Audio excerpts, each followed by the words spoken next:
Nous avons l'honneur de recevoir aujourd'hui Muriel Beradia, qui est la fondatrice de Nuanciam. Donc bonjour Muriel, pouvez-vous nous faire une petite présentation de la marque Nuanciam? Bonjour Emilia, je suis ravie d'être avec vous aujourd'hui. Mhm.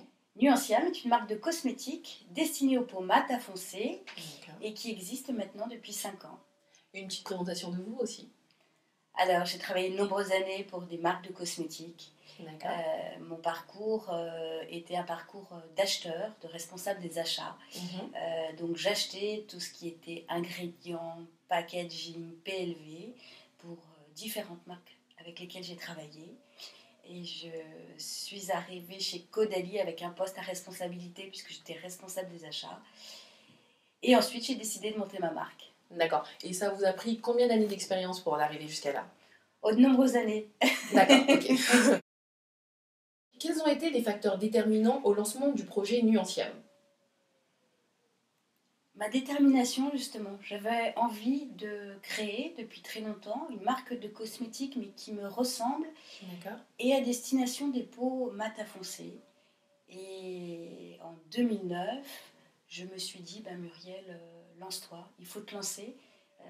Je voulais depuis très longtemps Mhm. lancer cette marque et c'était le bon moment pour moi.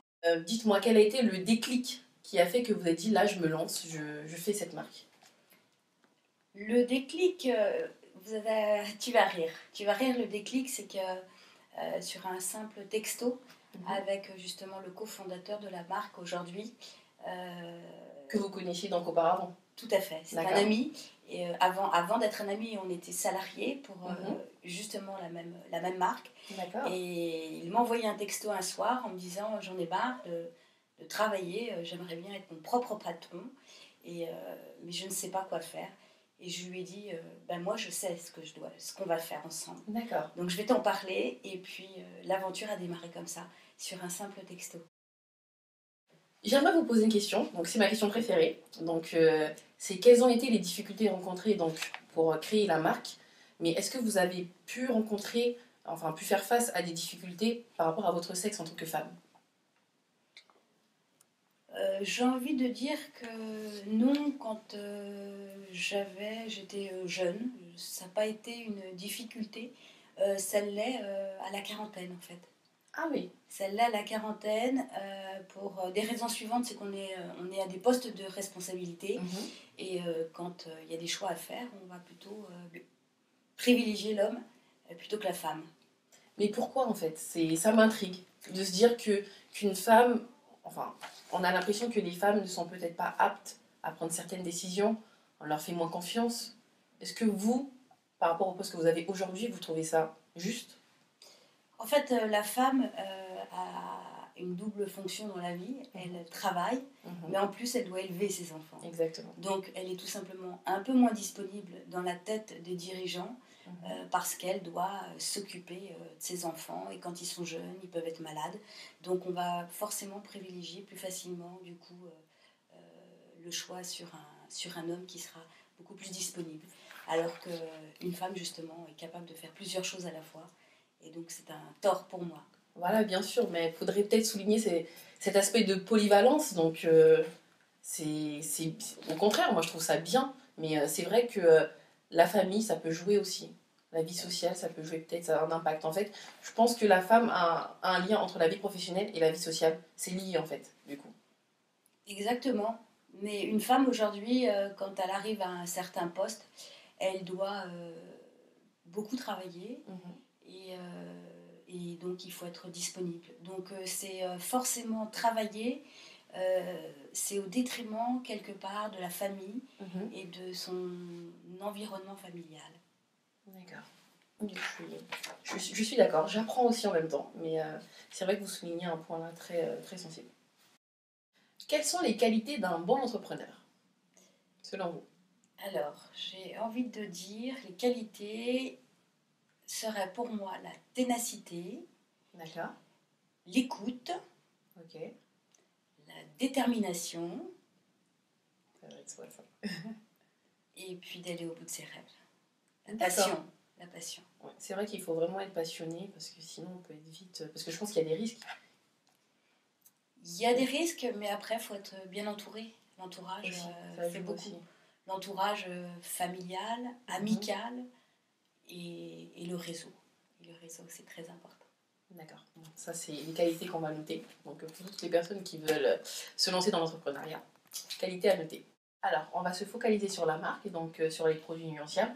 Est-ce que vous pouvez nous parler des produits phares? Le produit phare de la gamme, c'est Voilà. évidemment notre sérum anti-tache. D'accord. C'est un sérum qui va traiter toute l'hyperpigmentation qui peut être due à l'acné, aux dérèglements hormonaux, aux taches dues au soleil, aux taches dues au vieillissement. D'accord. C'est vrai que donc, les femmes afro, on n'utilise pas souvent de produits, surtout pour le soleil. Donc là, j'ai pu voir qu'il y a un produit qui protège donc, du soleil. Donc est-ce que vous pouvez nous en dire plus et conseiller donc, les jeunes femmes qui nous regardent et vraiment appuyer sur le fait qu'il faut qu'on se protège, même si on se dit qu'on est noir, qu'on ne va pas devenir plus noir. Mais c'est vrai qu'il faut se protéger parce que comme on a pu échanger donc, tout à l'heure, c'est apparemment les femmes noires, donc leur peau est plus sensible au soleil.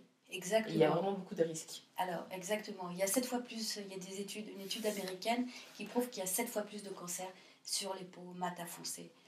On a sorti ce fluide photoprotecteur, justement, il sort la semaine prochaine, pour justement protéger sa peau. Il a des filtres dernière génération et en même temps, il ne donne pas cet effet bleuté, cet effet blanc. Donc, j'ai envie de dire, produit urbain, on se protège quand on a des taches, quand on a une hyperpigmentation.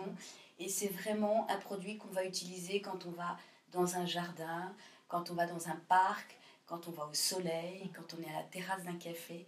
Et ben, on se protège avec ce fluide photoprotecteur SPF 50. Et c'est appliqué quotidiennement? Ce sera appliqué quand on est à la lumière du jour, au soleil, 2-3 touches, et on pense à renouveler l'opération toutes les 2 heures. D'accord. Et donc, avant, on met le sérum et ensuite, on met le fluide, c'est ça? Exactement. D'accord. Et est-ce qu'on peut le faire en dessous du maquillage?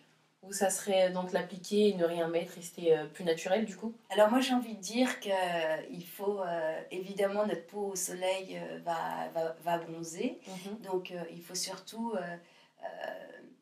protéger sa peau et pas la camoufler, voilà, mais la protéger. On a de belles peaux, on nous envie, les peaux caucasiennes vont au soleil pour bronzer, pour être comme nous, donc j'ai envie de dire se protéger surtout avant tout. Voilà, et se mettre évidemment ensuite simplement un blush, un petit maquillage léger. Un petit maquillage léger, un joli rouge à lèvres et se maquiller les yeux et on est toute belle. Voilà, c'était le petit point beauté, voilà.